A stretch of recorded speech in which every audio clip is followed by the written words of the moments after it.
Hey, what's going on, guys? Welcome back to Jeremy Scott Fitness Podcast Radio Show, coming to you on this Monday, August the 17th here, 2020. Hopefully this finds you staying safe and staying sweaty all at the same time. And like each summer in Arizona, when it comes to August, I'm sweating there right along with many of you guys. On today's episode, we're going to do a little quick chat on sleep and the habits that are not helping you, and then hopefully some tips that will help you get better, high quality restorative sleep. Now, I've talked about this before in other podcasts. I'm going to attack this from a little bit different angle, pulling on a couple different viewpoints from PN and some other sleep studies that we have access to. But before I jump into today's episode, big shout out to my homies over at Beam CBD, which I've been taking their products to sleep here for probably the last, honestly, year and a half or 2 years.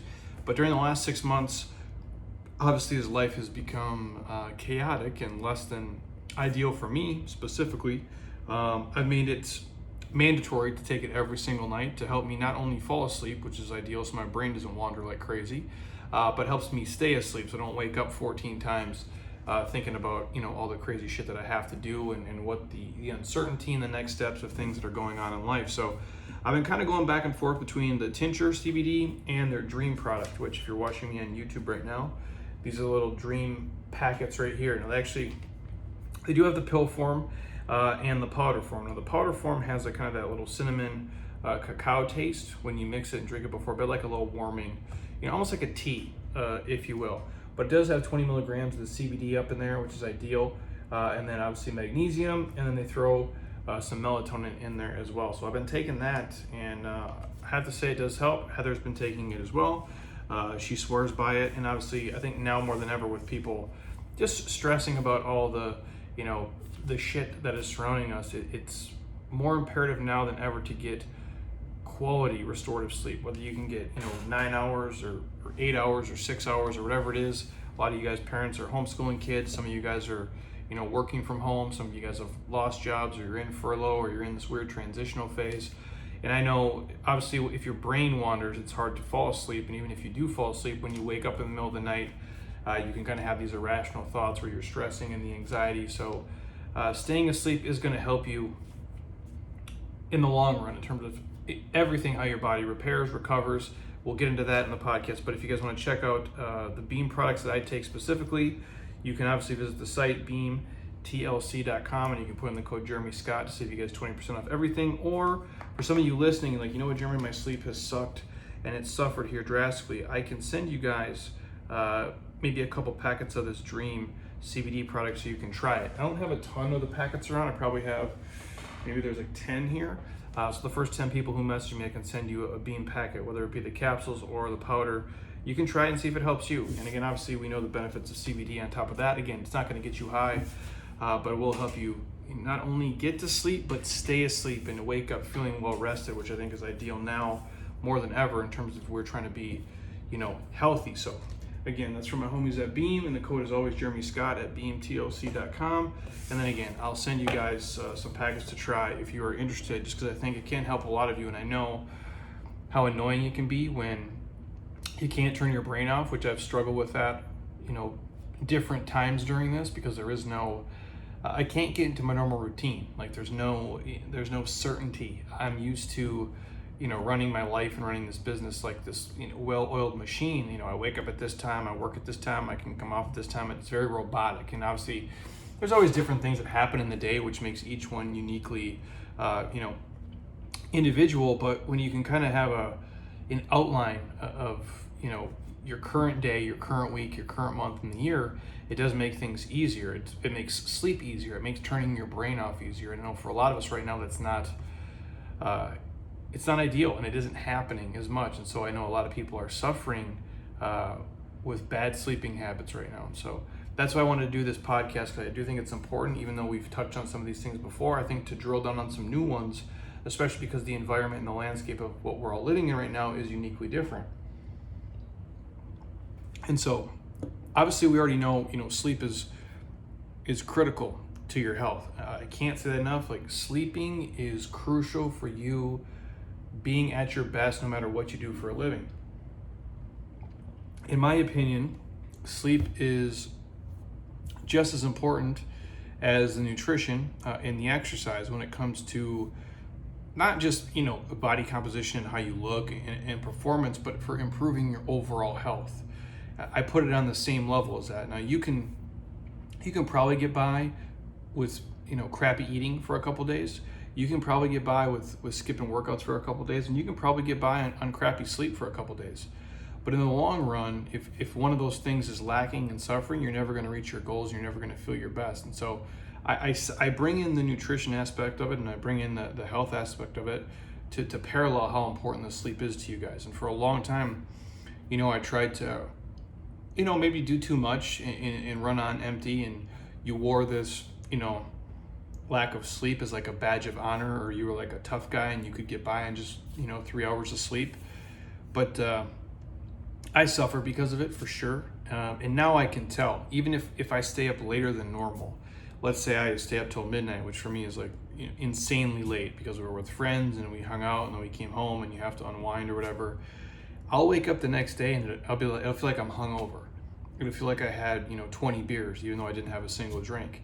That's how vital it is. And when you have a level of body awareness, when you know what feeling good is and what having energy is and what feeling dragged down is, and being like kind of groggy and foggy and just things aren't moving the way they need to, that's when you're really going to understand the power of a great night's sleep and restful sleep, if you will. So for some of you, if you've been really missing it for a long period of time, if you can implement these things into your life, I think it's going to be a huge game changer for you. And obviously, good sleep helps our bodies and our minds recover. It keeps us lean, so if you're trying to look like Rambo or Brad Pitt from Troy or be on the cover of Shape magazine for ladies, getting, quality sleep is ideal if you want to be lean. They kind of go hand in hand. And obviously, good sleep helps us be happy. It makes us feel good. It helps us be more mentally focused. And just, again, overall health, I think, is tied to it. But the chronic bad sleep, literally just makes it impossible to look, move, and feel your best. If you're chronically a bad sleeper, it's going to up your body fat. It literally will make you a fatter person. There's no other way around it. It's going to obviously, mess with your hormones. I think people who chronically are bad sleepers, they're going to age a lot quicker. They're going to have increased illness, increased chronic illness and conditions for sure. And I think when you look at, how sleep and how the brain is affected, how we code memory, I think it can be shown to drain your IQ and just basically steal your life energy. Because that's when we go to sleep, is when we heal, when we repair. And it's important for us to do that. If you're always training and you're always running on high, like at some point, the battery's going to run out of juice and you're going to be forced to sleep. You're going to be forced to lay there for 2 days. There's no ifs, ands, or buts about it. It's not, if you're going to crash, it's when and how hard are you going to crash. And if you experience any of the following things I'm going to list off here, it might be a sign that your current sleep patterns aren't really working for you. If your mind is foggy, if you're unhappy, if you're struggling with your weight, like no matter what you do, you just seem to struggle with it. If you're getting sick a lot, obviously, and if your workouts always feel too hard. Now again, that can be a myriad of things that can be tied to 19 different things, but know if your sleep sucks, that might be the easiest culprit to fix in order to improve all of those things drastically. So the 3 quick signs here that your sleep habits might not be working. The first one is if your brain is foggy and like all the time. And obviously, what we experience as we learn gets cemented to memory while we sleep. That's why I talk about like the coding of memory. And obviously, if you have poor sleep, that's going to interfere with the process. Like I always go back to, the college example where, I might not have been the brightest kid in terms of the books, but I could memorize like nobody's business, especially if it was like auditory. Reading it took me a lot longer. For some reason, my monkey brain just is able to hear things. I'm more auditory learner than just reading it on paper. But I would read, if I had a test, let's say in biology, like on Thursday, I would go the week before, and if I read a little bit every single night and then I would get to sleep, even though my sleep might not have been, quote unquote ideal some of those nights, the longer nights of sleep I got, if I read and I would go to sleep, I'd wake up every single day and I would just be able to retain more and more and more and more. It's just letting that brain just code the memory and kind of cement it, into my thick skull so I could spit it back out on a piece of paper and then pass. And here I am today. So obviously when your brain is foggy, a lot of things happen. You have this reduced alertness. So I think your reaction times are slower, your concentration, you're kind of wandering between thoughts all the time. You might even be in a state of confusion.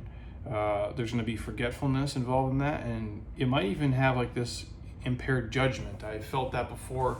Super early mornings here when I've stayed out too late or I've worked too long and I got really crappy sleep and I drove to work, and it's like I almost forgot how I even got here. Like, I know obviously how I did get here. I got in my car and I drove, but it's like you forget even the route you took, or you passed 10 stoplights and I'm like, did I even stop at those? It's like kind of when you drive your car on a super long road trip and you're kind of just zoning out, and all of a sudden you kind of snap out of it and you're like, wow, I'm 50 miles down the road and I don't even realize it. I would feel that here on the way to work, and almost like it's just I had such slow reaction times because it's like my brain had this like fog, almost like you're high, like you're on weed time. Like obviously if you guys know, like normal time is normal, but like weed time is like 10 times as long. So like if you guys are high and you put some in the microwave, 30 seconds seems like 30 minutes. Anybody who out here is, enjoyed marijuana before knows what I'm talking about. Like it's almost like that. Probably not quite as slow, but it feels comparable. Like you're like, oh my Lord, like you just feel off. That's how I personally describe it. You just feel like something's not right, and it's almost like you're high or you're drunk or like just a brain fog of like I can't figure it out. And lack of sleep does that for me, and I think a lot of you feel that as well. The second thing, when you look at if your sleep habits aren't working, is if you're really struggling with your weight. Now, again, this can be a ton of things tied to this, but if your hormones are in check, you're eating real food, you're tracking macros, you're exercising, but your sleep is crap.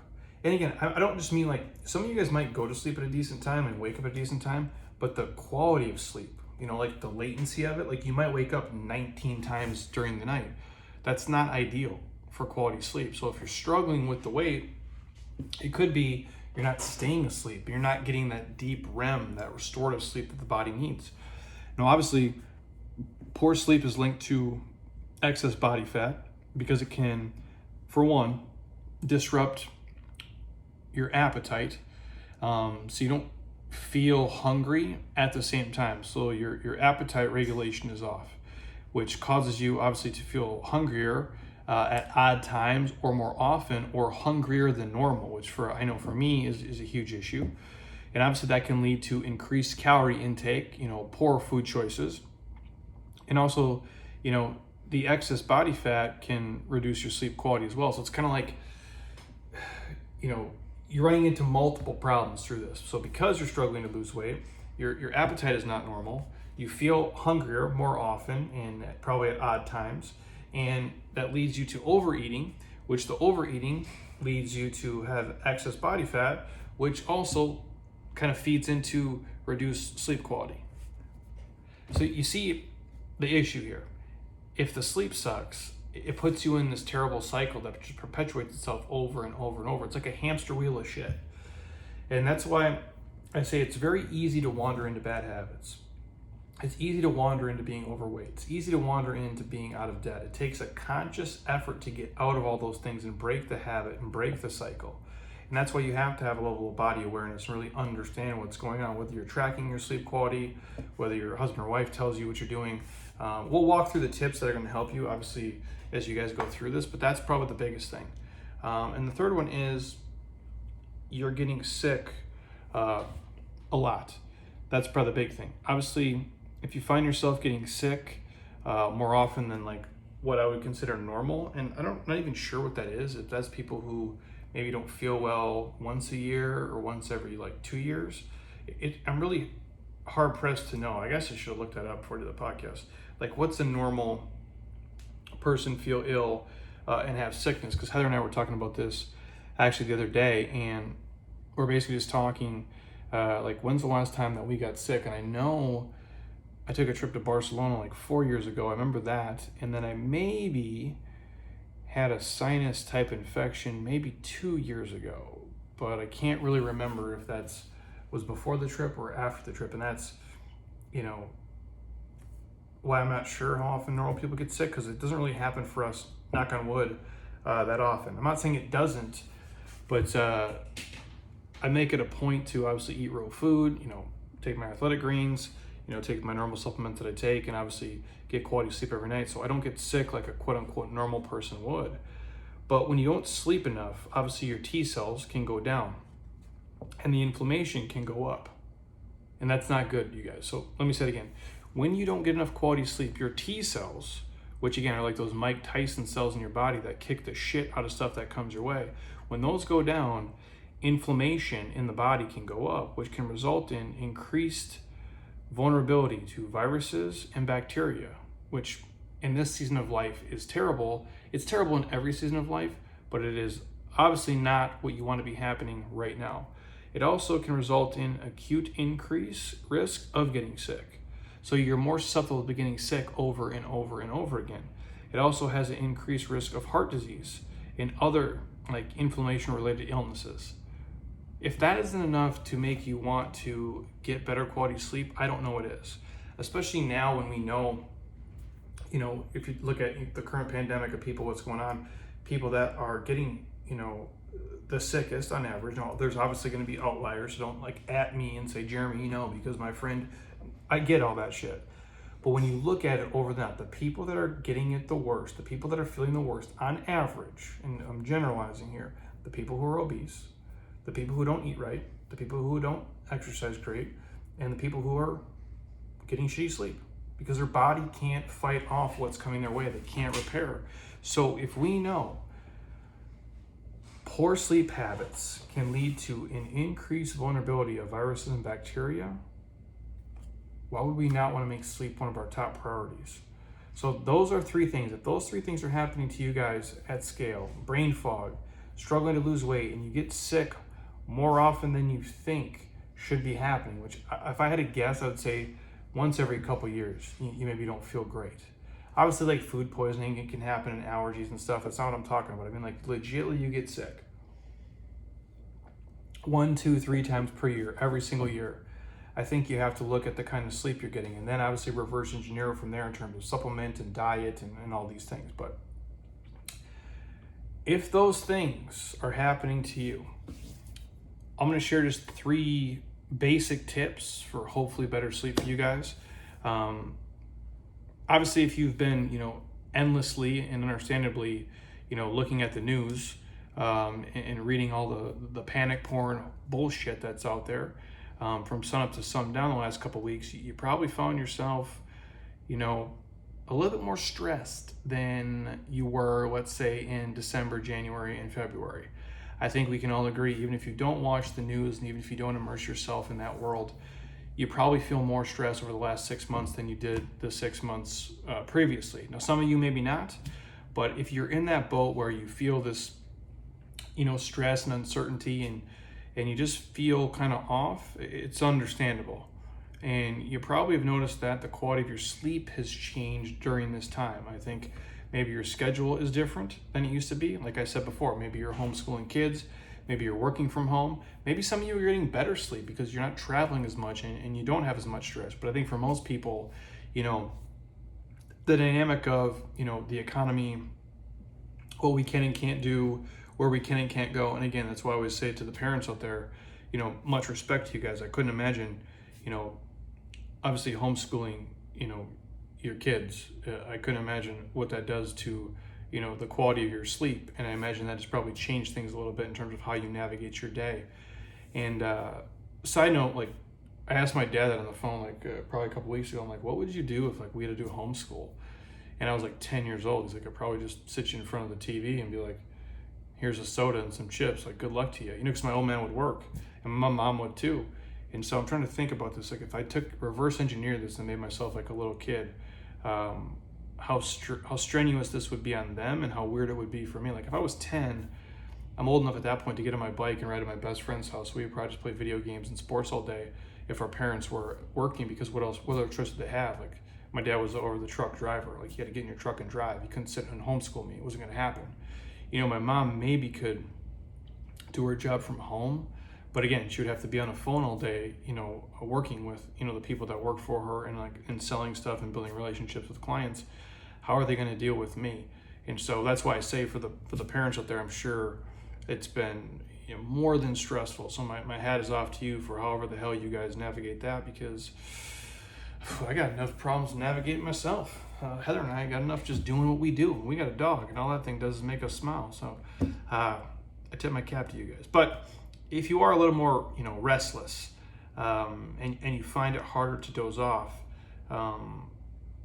here's a couple things that I would suggest to hopefully help you guys make it a little bit easier. I think the first thing is, one, if you can turn off the electronics, earlier than later.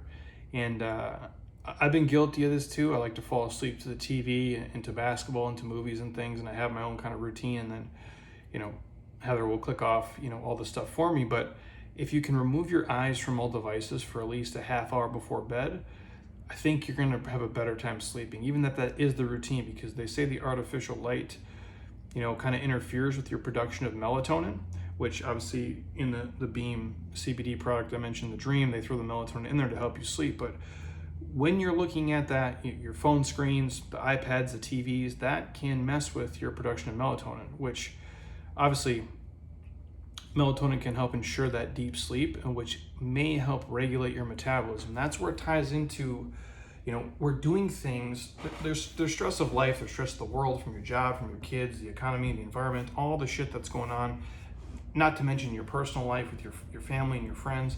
And then you throw in like the electronics to the mix, and you wonder why we're getting such terrible sleep, because our body can't, let that melatonin kind of do its thing, which fucks with our metabolism, which makes us hungrier, which makes us eat more, which makes us fatter, which makes us more susceptible to viruses. And then you see the boat that we're sitting in.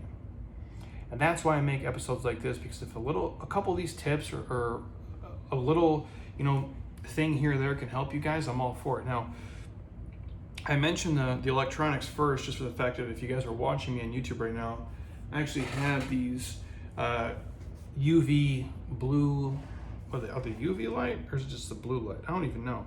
It's like the blue light blocking glasses. If you see me, these aren't prescription, but if you look at the reflection in it, I've been wearing them at my computer a ton. I actually bought 2 pairs for the office. And again, they just say that blue light protection can kind of help your eyes and help your brain hopefully not go, be completely fried. And Lord knows, I need all the help I can get. They're super cheap. If you guys are interested, message me. I'll send you the company I got them from. But I've been wearing them at my computer quite a bit. I've been wearing them at my desk, and then when I look at my phone, obviously because now, the gyms here still aren't open, so we've been doing so much stuff online. I feel like I live like on a fucking computer screen all day, which is not really my favorite thing to do, but it's the times that we're in. And I've found that I'm trying to keep as much of that artificial light, out of my face. And so I'll do the same thing at night as well.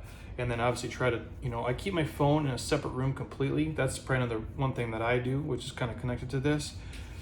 I do keep my phone in the bathroom instead of in the bedroom, so I don't see it go off. I'm not up checking it, so whenever I go to sleep and lay down for the night, that's the last time that I look at it. I don't check it again until obviously I get up in the morning. So that does help too. So I'm not worried about checking emails or replying back to people. What I used to do early in my career was like, oh, I always got to message people back in 2 seconds. And when I'm awake and I'm on it, I certainly do. I'm happy to be quick, and give people answers. It clears my plate. It's the way I process. I'm very type A. But when I'm done for the day, I'm done for the day. There's no need for me to be looking at my phone in bed. We actually set a rule at our house not to do that, because I just think, what's the point? Those same messages and those same problems are going to be there in the morning, so why waste the time at night looking through them? The second thing, I think for a lot of you guys, is setting the room to an appropriate temperature. And this is going to vary for everybody. If you're in Arizona like we are right now, and it's like the hottest summer that's, I think, in the history of Earth. I really mean that. I don't know. I don't have the numbers in front of me, but I think this is like the hottest summer ever in Arizona history. It's been like 110, 113, 114, 111, 112, 114, like for so many days in a row. And it's just like, you really feel like you're in Earth's oven right now and you're just baking away every single day. And so having an appropriate temperature to sleep at, I think, is key. Most people probably sleep better when it's really cool. And that's maybe around 67 degrees. Now, if you're in Arizona, your AC is running super hard to keep it at 67. That seems a little bit drastic for me. But I sleep better at like a neutral temperature, which is probably closer to like 75, 76, I guess somewhere in there. But you have to find what works best for you. Obviously, sleeping in 100 degrees is probably not ideal for a lot of people. Even if you could fall asleep like that, the odds of you staying asleep all night like that are slim to none. Because you just literally wake up in a puddle of your own sweat, just dripping, something crazy. A lot of that, something that can do with, you know, the foods we eat too. I want to throw that in there, which is not connected to this podcast, you know, directly, but a lot of times there's certain foods we can eat in abundance that will make us sleep better or worse. And there's sometimes where you can get like the meat sweats, right? Like you go to a great steakhouse or like a great barbecue place and you go crazy and the food's amazing and you wake up and you got those meat sweats. You guys know what I'm talking about. It's disgusting. But that is a real thing. It does happen. The last thing on the list, quick, which we talked about before, is just trying to make, you know, your sleep environment or the room as dark as possible. And a lot of this is going to tie back to the melatonin production, which I do think is key, especially if you guys are trying to, you know, get that deep quality restorative sleep. And I'm not saying you have to supplement with melatonin every single day. And I'm not saying you have to take like, you know, the dream product every single day, but taking in the nights where you really know you need to get legit deep sleep, I think is going to be crucial. And I think like anything you take, you can cycle on, you can cycle off. But when the room is as dark as possible, it can help you at least maximize the melatonin production that your body is naturally going to be putting out there. So obviously, you know, covering up windows. If you have to sleep with your phone by you, like turn it face down, please, or put it on the floor. If you can, put it in a different room. And for a lot of you, like use, you know, if you have, you know, the financial means, if you use like a motion sensor, or if you just have like a dim night light to illuminate, you know, that kind of mid-sleep bathroom trip, it's going to be ideal. I tend to just go in the dark. I take aim as best I can, you know, cross my fingers and pray. It's not all over the wall or on the floor. Sometimes, you know, hit or miss. But I don't turn the lights on for sure, and I just try to always keep it dark. So when I go to the bathroom in the middle of the night, whether it's, you know, 11 p.m. or 2 a.m. or something, I don't turn the lights on. I try to keep everything as dark as possible. Even the alarm clock, I put my phone on, I put it in our master bathroom, and that's the alarm I use, but I also have like a little cheap, you know, like $10 alarm clock on next to me just in case, and that has a little red, the red digital clock, so it's black with the red lighters, and I turn that away from me. So there's no lights in our bedroom whatsoever when I get to sleep, just because I know how vital it is, and I know how crappy I feel when I don't get the sleep that I need. And then obviously I make sure I'm hydrated, but I'm not trying to pound 2 gallons of water before bed. So obviously I don't want to be dehydrated, but I also don't want to drink 2 gallons an hour before sleep. So I got to wake up 14 times to pee every single night. And you just have to build a routine and a process like anything else. So when you are training, like you have a fitness program and a fitness routine that you guys are part of, that matters. And you have a certain process you go through. When you eat your food, whether you eat twice a day or 4 times a day, you have a process that you walk everything through. When you go to your work, when you and your kids have a bedtime routine or a morning routine, you need to have one as well. And you already do, whether you consciously think about it or unconsciously, you're doing the same pattern and ritual probably almost every single night. The way that you eat dinner, the way that you take your supplements, the way that you watch TV, the way that you get into bed, whether you go to bed with your partner at the same time or a different time, whether your dog sleeps with you, whether your kids do. We have to work on improving those if our sleep is struggling, if we're waking up feeling like, again, we have that brain fog, or we're struggling, you know, to be as lean as we want, or we're having these weird food cravings all the time and we're getting sick more often than we think we should. That's where you have to put, obviously, these tips into play, but find a routine that's going to allow you to be successful in the long term in terms of here's how I'm going to sleep. And that might change with your job. It might change with your schedule, with your kids' schedule, how we ebb and flow, but it is crucial that you get sleep. Otherwise, if that's the thing that's holding you back and you're doing all the other things right, it's really going to be like ice skating uphill to get your best result. And I just don't think anybody is going to look, move, feel their best, think their best, perform their best, present their best when they are getting shitty sleep, more often than they're getting quality sleep. And again, I said it before, I'll say it one more time. I put sleep kind of on that same pedestal as like your nutrition program and your exercise program. I think sleep is just as important as your nutrition, as your training when it comes to improving your health, your performance, and your overall body composition. So you can't just throw into the wind and say, I only need 2 hours a night. It's not true. And even if you're great on 2 hours a night, you'd be probably a lot better on 6. And so sometimes, is the juice worth the squeeze in terms of sleep? Yes, giving up some things to get better quality sleep, if it takes you a little bit longer, I think is well worth the investment. And I think in terms of how you heal, how sore you are, how tight we get, how our body repairs itself, how we build muscle, how we get shredded, all those, fun vanity things on top of everything I mentioned, sleep plays a vital role in that. And so you cannot shortcut it. Otherwise, you're really just shortcutting yourself, and you're shortcutting any results you're going to get from all the hard work you put in from the eating and the training when you are awake. So again, just a real quick rant on sleep. And if you guys find yourself struggling with it, those are the things I would do. On top of that, obviously, I believe in being hydrated, eating a whole food diet more often than not. And then obviously, the CBD has helped me, and obviously taking something like the Dream product has helped me over time.